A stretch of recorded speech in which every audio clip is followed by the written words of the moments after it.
കോൺഗ്രസ് പ്രവർത്തകരും നേതാക്കളും ഒരുമിച്ച് നിന്നുകൊണ്ട് ഈ സർക്കാരിനെ താഴെ ഇറക്കാനും ഒരു പുതിയ ഗവൺമെന്റ് ഉണ്ടാക്കാനും ഒറ്റക്കെട്ടായി പ്രവർത്തിക്കണം. അതാണ് നമ്മുടെ മുന്നിലുള്ള ഏറ്റവും പ്രധാനപ്പെട്ട അജണ്ട. അതിനു മുമ്പ് നടക്കുന്ന പഞ്ചായത്ത് തെരഞ്ഞെടുപ്പ്. കേരളത്തിലെ സാധാരണ പ്രവർത്തകർ മത്സരിക്കുന്ന തെരഞ്ഞെടുപ്പാണ് പഞ്ചായത്ത്.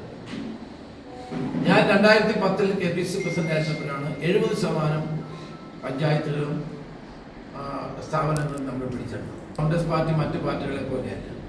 ചില അഭിപ്രായ വ്യത്യാസങ്ങളൊക്കെ ഉണ്ടായാലും പുറത്തു വരും. മറ്റു പാർട്ടിക്കകത്ത് അഭിപ്രായ വ്യത്യാസം ഉണ്ടായാലും പുറത്തു വരില്ല. ഇതാണ് വ്യത്യാസം.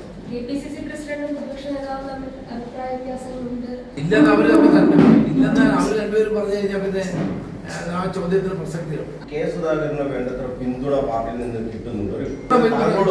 പൂർണ്ണ പിന്തുണയുണ്ട്. അങ്ങനെ യാതൊരു പിന്തുണ ഒരു പരാതി ഇതുവരെ താങ്കളോട് പറഞ്ഞിട്ടില്ല. ഇല്ല എന്ന് കാണുന്നുണ്ട്. ഉണ്ടെ ചോദിച്ചിട്ട് പറയും.